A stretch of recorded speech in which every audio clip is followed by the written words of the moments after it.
I think when you cover IPOs and high-flying startups, you're used to seeing dramatic changes over short periods of time, but nothing in my experience has really compared to what WeWork has undergone. I think people felt like they blinked and everything was different. At last reporting, they're running out of cash very quickly here. Sources have told Bloomberg that the company could run out of cash by next month. I was surprised at the vitriol and the speed with which investors apparently rejected what WeWork was trying to do. From the first day that we started WeWork, it was about bringing people together. There's an energy that you feel.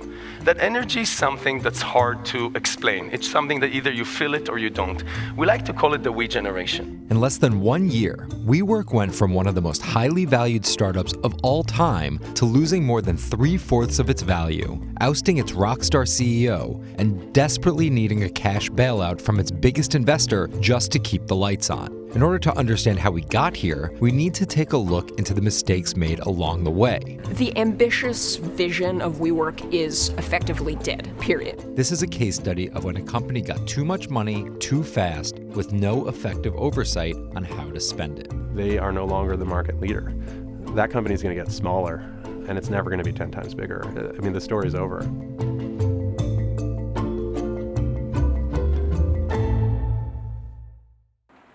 As late as summer 2019, the co-working company WeWork was considered one of the most valuable startups with a $47 billion price tag, more than Airbnb, Stripe, and SpaceX.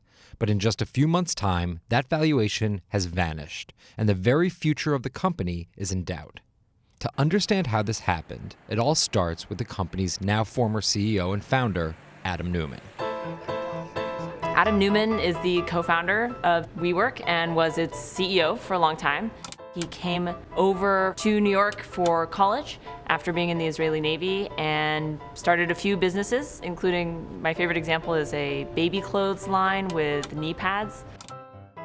His landlord was actually showing him another building in Brooklyn when he came up with the idea of sort of subdividing that space, which Miguel McKelvey, his co-founder, who's a trained architect, sort of came up with the plans, and then boom, they were away. They started a company called Green Desk, which they sold, and that was the first iteration of WeWork, which they started in 2010. WeWork is a new environment for the workspace. So co-working was sort of where it started. Today there's a movement in changing the way people work. 2010 was a great time to be starting a co-working company in New York City. There were a bunch of landlords with empty office buildings, vacancies. WeWork actually presented a solution for them. The very first building down in Grand Street in downtown Manhattan was where WeWork launched its first co-working spot, and from there it was sort of boom. From 2010 to 2011, it doubled in size, and from then on, the growth was exponential. Some of their original investors were people who were involved in commercial real estate. They got some early investment from a venture capital firm called Benchmark, and eventually sort of kept growing, kept taking on new leases, and started to grow the business starting in New York City. Business grew quickly, and by 2015, the company already quadrupled its valuation to $10 billion, counting 23,000 customers, paying memberships in 32 locations, renting desks for as little as $45 per month. WeWork's whole idea was, let's not just be a commercial office leasing company, let us accelerate the new world of how people work and make it better. Community, being surrounded by a group of like-minded individuals, being part of something bigger than yourself inspires people to work harder, spend more time at work, and just have fun doing it.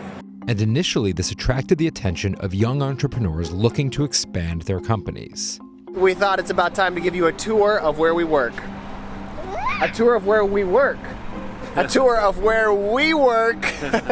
You got your Cokes, you got your Red Bulls. Incredible group of people. Everyone that I've met through the WeWork community has been absolutely awesome, and all the staff here are incredible. It's almost like a cult-like sensation that they created with the very early employees sort of realizing that WeWork was more than a company. It was a bit of a family. It was a community. And members too sort of realized that. They realized they could lean on each other in terms of networking, in terms of growing their own businesses.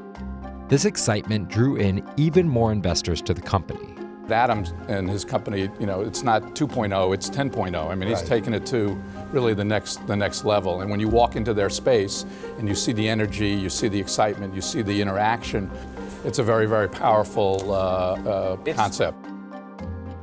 And the most crucial investor would be Softbank. I would say the time that I think WeWork really started to take off was when Softbank invested in them in 2017. That gave them a valuation of $20 billion, and that's really when you start to get into the high ranks of other venture-backed private companies. With Softbank's investment, WeWork quickly expanded its footprint throughout the world. And it's the beginning also of this partnership between Adam Neumann and Masayoshi Son, who's the head of Softbank. They have this meeting that is often told again and again in the lore of WeWork, where Adam made this pitch and Masa said, "That's great, but let's make it even bigger." WeWork is actually one of over 80 companies that Softbank Vision Fund has backed with its over $100 billion. Softbank's idea is there's lots of money out there in this unique period of transformation. Let's make everything happen faster with more money. And let's enable companies that have smart ideas to get even more ambitious, bigger, and faster. Between 2017 and 2018, Softbank would invest around $8 billion into WeWork, doubling its valuation to $20 billion in 2017. In 2019, Softbank floated a potential $16 billion investment, which would give them a controlling stake in the company. Ultimately, they would scale back to just $2 billion, but it was enough to double WeWork's valuation again to $47 billion. So at $47 billion, which is a little bit of an illusory number, it's not real, but that put WeWork in the very top tier of high-valued young startups.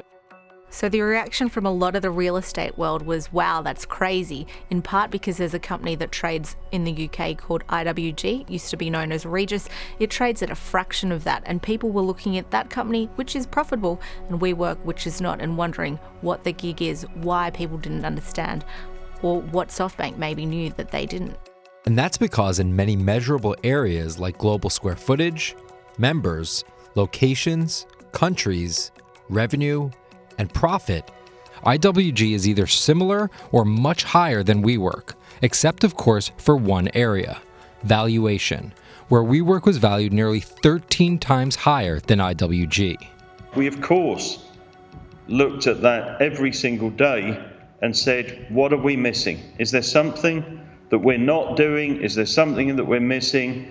Is there an ingredient that's sort of there that we are missing out on that we can add into what we're doing? But we never found it.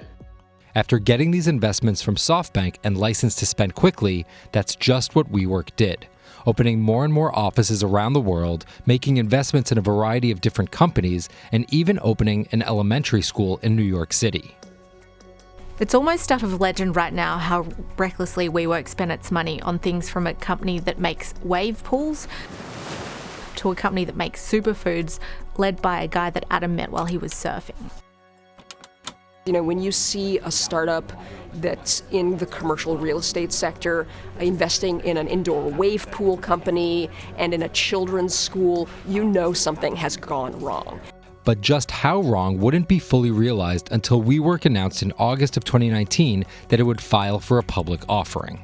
It was the first time since a bond offering last year that investors were able to peel back the curtain and see into the company's financial performance, read its metrics, see its growth. I got up really early and was reading it, and I remember on my way into the office, it was still dark outside, and there was a small line, just a couple lines about how Adam Neumann, the CEO, he had personally purchased the trademark to the word "we" and had sold that back to his own company for $5.9 million. And I looked at that and I thought, that's kind of weird.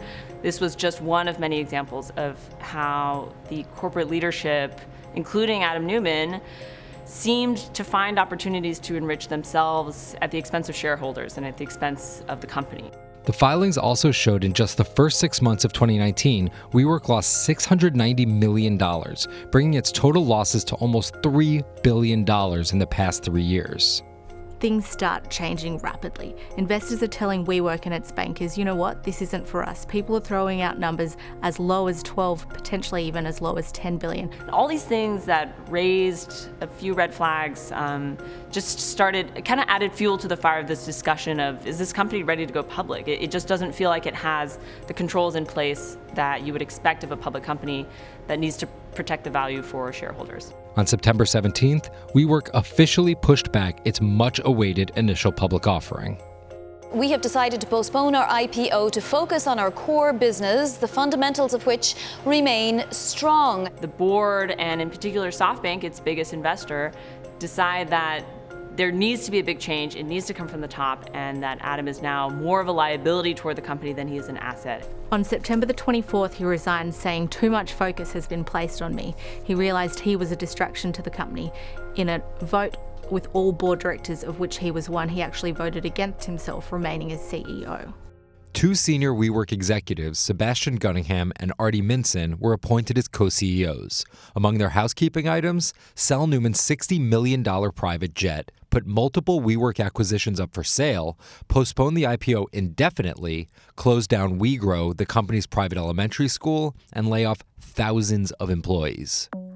We reported that the co-CEOs, Artie Minson and Sebastian Gunningham, have secured themselves multi-million-dollar severance packages at a time when the company doesn't even have enough cash to pay severance to its thousands of rank-and-file employees that it plans to lay off. Have you ever heard of anything like that before, a company not being able to afford to fire their employees? I haven't. Interesting. Have you? Softbank would ultimately bail WeWork out, injecting a much-needed $9.5 billion into the company, which now is valued at less than $8 billion. Now that Softbank has bailed out WeWork, I think the overarching sense is one of uncertainty for everyone who's involved in this company. You know, when I've talked to ex-employees from WeWork, they often feel pretty drained by the experience. They felt like they came in drinking the Kool-Aid, thinking WeWork was going to change the world and make everyone more connected and help people do what they love. And by the time they left, they felt like they hadn't really been valued and that the company was kind of all over the place and they felt worn out. There are some cautionary notes for every other young company. The running the business in a completely unprofitable manner, the lack of board oversight, that there was no adults in the room saying no. And so I think what happened at WeWork is a sign that you can only run a company without guardrails for so long. I mean, I think it's basically a shocker for everyone. I don't think anyone's seen anything quite this big and this strange go down. But for those of us in tech, there is great precedent for a transformational change getting underway and then a bunch of the early folks sort of flopping. I mean, there was a time that eBay was 10 times bigger than Amazon. Now Amazon's 50 times bigger than eBay. There was a time that MySpace was the only social network. Now the only one is Facebook. Those kind of reversals happen quite regularly, and so it's not really a surprise that the first mouse to chase the cheese is the one that got caught in the trap. I think that's roughly what happened at WeWork. I think WeWork is sort of both a little bit of an outlier in this era of technology startups, but also kind of the perfect encapsulation of what this era of sort of easy money and no rules has delivered in startup land.